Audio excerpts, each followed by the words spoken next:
Assalamualaikum warahmatullahi wabarakatuh, teman-teman di mana saja berada. Salam sejahtera, semoga teman-teman selalu dalam keadaan baik, sehat, dan dimudahkan rezekinya. Begitu juga dengan saya. Saat ini saya berada di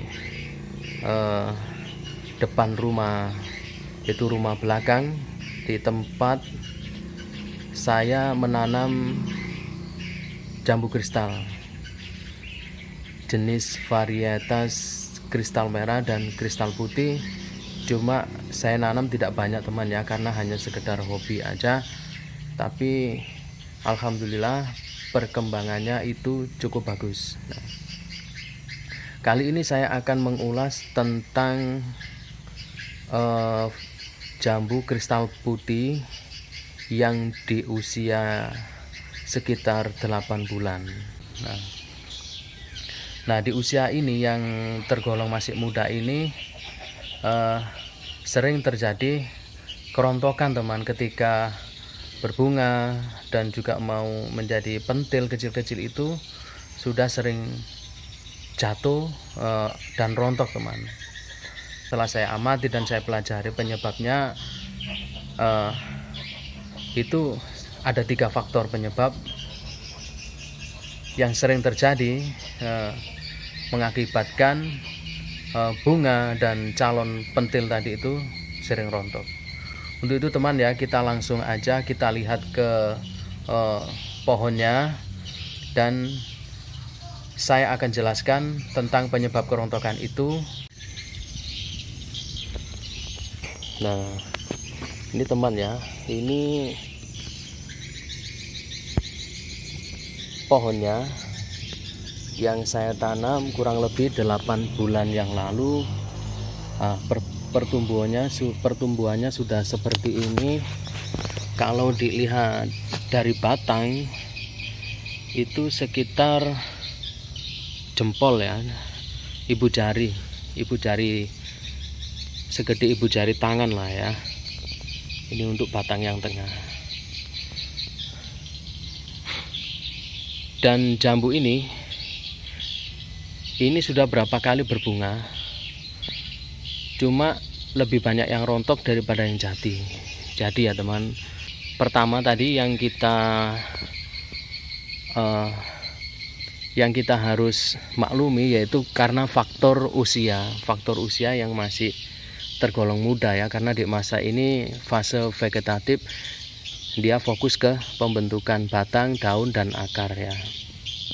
Itu teman, jadi jangan kaget kalau di usia-usia ini buah jambu kita sering rontok.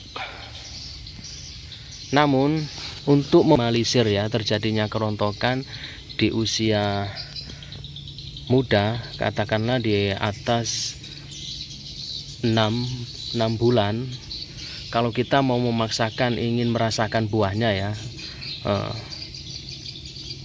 itu bisa mungkin dari sekian bunga bakal calon buah, itu bisa kita jadikan 1 atau 2 buah ya, yang kalau kita pengen mencicipi rasanya teman. Ini teman ya, yang perlu diketahui penyebab kerontokan daripada bunga atau pentil ya seperti ini, itu pertama karena faktor usia ya teman.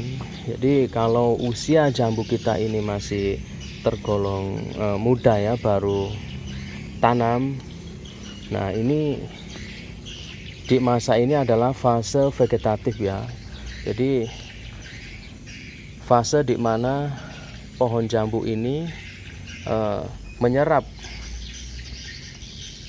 unsur hara, menyerap nutrisi itu untuk dibagikan ke batang, akar, dan daun. Nah, dia masih fokus ke situ ya teman. Jadi wajar kalau sering terjadi kerontokan ketika mulai belajar berbunga seperti ini. Nah, ya yang pertama tadi ya, faktor usia. Yang kedua, itu kekurangan nutrisi, teman. Faktor yang kedua penyebab kerontokan yaitu kekurangan nutrisi. Nah, di fase ini kita harus melakukan pemupukan, teman ya. Pemupukan agar membantu memudahkan tanaman ini bisa mendapatkan suplai makanan ya. Nah, ketika asupan nutrisi ini tercukupi, dan ini akan, dan jambu insya Allah akan mau lengket, teman, karena nutrisinya cukup ya. Itu. Ini faktor yang kedua, kekurangan nutrisi yang bisa mengakibatkan kerontokan pada buah jambu ya, atau bunga di waktu pohon itu sudah masuk pada fase generatif. Ini bisa berbuah seperti ini, teman ya. Nah, otomatis kalau nutrisi tercukupi, teman, jadi buah ini akan lengket. Nah, seperti ini. Dan faktor yang ketiga terjadinya kerontokan itu kekurangan air, teman ya. Faktor yang ketiga kekurangan air. Jadi kalau pohon saya ini saya tanam sistem grounding, teman ya, langsung ya, saya tanam langsung ke tanah terbuka ya, kita langsung. Nah, untuk teman yang punya tanaman jambu kristal atau masih di polybag ya, atau di pot, nah itu yang perlu perhatikan penyiraman, teman ya. Kita harus perhatikan penyiraman itu harus rutin, pagi dan sore, jangan sampai kekurangan air, dan itu ya akan menyebabkan terjadinya kerontokan. Ya, demikian teman, sedikit penjelasan dari saya tentang penyebab kerontokan buah jambu kristal yang bisa diantisipasi dan diminimalisir dengan cara seperti yang saya sebutkan di awal tadi. Demikian yang sedikit yang saya bisa jelaskan. Mohon maaf jika ada kesalahan dan kurangnya. Salam dari saya. Assalamualaikum warahmatullahi wabarakatuh.